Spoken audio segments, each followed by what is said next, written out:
आप सभी लोगों को नमस्कार। फिजिक्स का ज्ञान वरुण सर यूट्यूब चैनल में आप सभी लोगों का हार्दिक स्वागत है, अभिनंदन है। आज जो है हम आपको जो है modes of vibration air column in open organ pipe, यानी हम आप लोगों को आज जो है खुला आर्गन पाइप यानी खुले आर्गन पाइप के सिरे जो हैं, मतलब यहाँ पर आप देख रहे हैं कि जैसे ये हमने डायग्राम बनाया है यहाँ पर।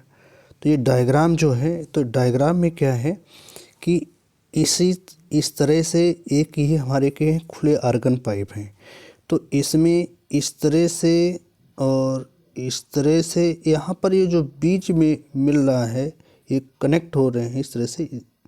तो यहाँ पर ये जो है, यहाँ पर आपको क्या मिलेगा, नोट्स मिलेंगे। इसको एक बार जो है रिप्लेस करते हैं और यहाँ से जो है हम लोग जो है डिलीट कर दिया। जैसे हमने यहाँ पर ओपन आर्गन पाइप बनाया इस तरह से, ठीक। तो एक एंड हमने इस तरह से लिया, फिर एक एंड इस तरह से, मतलब यहाँ पर दोनों एंड जो हैं ओपन है। अब यहाँ पर ये जो यहाँ पर इस तरह से मिल रहे हैं, तो यहाँ पर क्या बनेगा, ये आपके बनेंगे नोट्स, और यहाँ पर क्या बनेगा, एंटी नोट्स। यहाँ पर क्या बनेगा, एंटी नोट्स। यानी यहाँ पर जो हम एंटी नोट्स और एंटी नोट्स के बीच की अगर हम डिस्टेंस की बात करेंगे तो यहाँ पर क्या होता है, λ/2 डिस्टेंस होती है। क्या होती है, λ/2। तो यहाँ से हम लोग जो है खुले आर्गन पाइप के बारे में चर्चा करते हैं। तो जैसे यहाँ पर क्या है कि दोनों सिरे खुले होंगे, तो यहाँ से हम लोग कह सकते हैं the tube which is open, the tube which is open at both end is called the open organ pipe. Let us consider a pipe of length L open and both end lying along the x-axis, x is equal to 0 and x is equal to L। अब यहाँ से हम लोग बात करते हैं incident, यानी incident and reflected wave. तो यानी y one is equal to क्या है, a sin omega t plus kx, ये हमारी क्या होगी, इंसिडेंट वेव होगी। जैसे बाई टू क्या है, a sin omega t minus kx, ये हमारी है रिफ्लेक्टेड वेव है, यानी इसको हम लोग कहते हैं परावर्तित तरंग। On superposition the resultant displacement at time t, यानी जिसको हम कहते हैं कि हमने अध्यारोपण प्रिंसिपल यूज करेंगे, यानी अध्यारोपण के सिद्धांत से। तो यहाँ से क्या होता है कि y is equal to by one plus by two.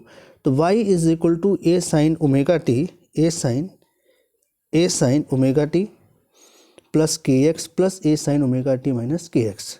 तो यहाँ से सॉल्व करते हैं तो y is equal to 2a sin omega t cos kx, y is equal to 2a sin omega t cos 2 pi x upon lambda. k क्या होता है, 2 पाई अपान lambda, इसकी वैल्यू रखती। y will always be the maximum. cos 2 pi l upon lambda is equal two plus minus 1। अब यहाँ पर cos को लिखा हमने 2 पाई l अपान लेमडा, यानी प्लस माइनस 1 है वो हमारा क्या हो गया, एम पाई। तो ए पाई से पाई कैंसिल हुआ, तो lambda is equal to 2l upon M. यहाँ पर ये हमारा जो है लैम्डा एक जनरल फार्मूला हो गया कि lambda is equal to 2l upon M. अब यहाँ से जो एम है, तो एम को हम यहाँ से क्या लिखेंगे, 1 2 3 एंड डॉट डॉट। यहाँ पर हम फर्स्ट मोड की बात करते हैं, किसकी बात करते हैं, फर्स्ट मोड की। तो let L1 be the wavelength of the standing wave up in air column corresponding to AM1 is equal to 1। यहाँ पर m क्या लिया गया, 1 लिया गया। तो जो इक्वेशन हमारा 2 है, lambda equal to 2l upon M, यानी जब यहाँ पर m 1 रखेंगे तो lambda 1 is equal to 2l मिलेगा मुझे।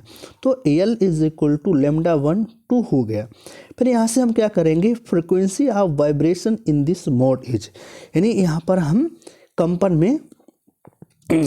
में हम आवृत्ति निकालेंगे। तो यहाँ पर n1 इज इक्वल टू क्या हुआ, v अपान लैम्डा 1।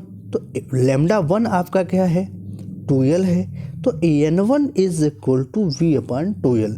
तो AN1 यानी N1 को हम लोग यहाँ पर बोलेंगे फंडामेंटल फ्रीक्वेंसी या फंडामेंटल टोन या first harmonic of the pipe.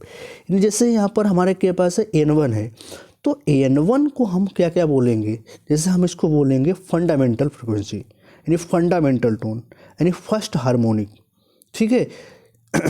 इसके बाद हम लोग बात करते हैं सेकेंड मोड की। जब हम लोग सेकेंड मोड ऑफ वाइब्रेशन की बात करते हैं तो यहाँ से हमारे पास ये हम सेकेंड फिगर ले रहे हैं, इस पर डायग्राम थोड़ा क्लियर नहीं आया है।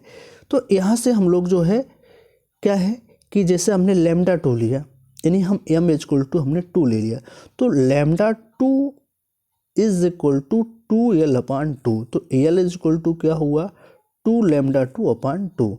अब जो फार्मूला है ना फ्रीक्वेंसी का, तो यहाँ पर general formula n is equal to V upon L lambda होता है। तो यहाँ पर हमने सेकेंड मोड की बात कर रहे हैं, तो N2 is equal to V upon lambda 2। तो यहाँ से वैल्यू पुट करेंगे लैम्डा 2, तो लैम्डा 2 की जब वैल्यू पुट करेंगे तो यहाँ से क्या हो जाएगा 2V अपॉन 2L, यानी यहाँ पर V अपॉन 2L ये हमारा N1 हम फाइंड कर चुके हैं, तो वहाँ पर इसकी जगह पर हम N1 रखेंगे। तो N2 is equal to 2N1, तो N2 is equal to 2V upon 2L। The sound note produced in the pipe is called the first overtone और second harmonics of the pipe. अब हम लोग थर्ड मोड ऑफ वाइब्रेशन की बात करते हैं, जैसे let lambda 3 with the wavelength of the standing wave in the pipe in corresponding to. यानी यहाँ पर हमें AM इज इक्वल टू क्या दिया गया 3 दिया गया। जैसे हमने m बराबर 1 भी रखा, m बराबर 2 भी रखा, m बराबर अब 3 रख रहे हैं। तो यहाँ से जो lambda is equal to 2L upon M है, तो यहाँ से क्या हो गया कि lambda 3 is equal to 2L upon 3 हो गया। तो AL क्या हुआ 3 लैम्डा 3 अपॉन 2। जो फार्मूला है हमारा n is equal to V upon lambda, तो यहाँ पर हम थर्ड मोड की बात करेंगे तो AN3 is equal to V upon lambda 3। तो लैम्डा 3 की वैल्यू पुट कर देंगे तो AN3 is equal to V upon 2L हुआ, Y3 हो गया। अब यहाँ से क्या हुआ 3V अपॉन 2L। अब जो V अपॉन 2L है तो उसकी जगह पे बेटा हम क्या पुट करेंगे N1 कर देंगे। तो यहाँ पर है the sound note produced in the pipe is called the second overtone. तो यहाँ से एक बात ध्यान रखना है कि it is clear the frequencies of the fundamental tone and the overtone of open pipe have the following relation. अगर यहाँ पर हम लोग ओपन आर्गन पाइप की बात करेंगे तो यहाँ पर जो रिलेशंस होगा यानी रेशियो होगा यानी फ्रिक्वेंसीज़ का, तो वो क्या हो जाएगा N1 ratio N2 ratio N3 ratio, यानी यहाँ पर N1 ratio N2 ratio N3.4 करेंगे तो यहाँ पर इसलिए 1 रेशियो 2 रेशियो। तो हम इसके बाद हम ऐसे कह सकते हैं कि जो हमारा ओपन आर्गन पाइप है, तो ओपन आर्गन पाइप में आपको विषम और सम दोनों तरह के हार्मोनिक्स मिलेंगे, यानी ऑड और इवन जो है दोनों हार्मोनिक्स होंगे आपके अगर ओपन आर्गन पाइप है। और जो आपका विषम सन्नादी होता तो उसमें जो है आपके जो आर्गन पाइप में क्या होता था सिर्फ ऑड होते थे। अगर ओपन है तो ओपन में आपके ऑड और इवन दोनों हार्मोनिक्स होंगे। अब मैं अपनी बात को समाप्त करता हूं और आप सभी लोगों से विनम्र निवेदन है कि चैनल को लाइक करें, सब्सक्राइब करें और अपने मित्रों को शेयर ज़रूर करें। और अब मैं अपनी बात को समाप्त करता हूं और आप सभी को नमस्कार।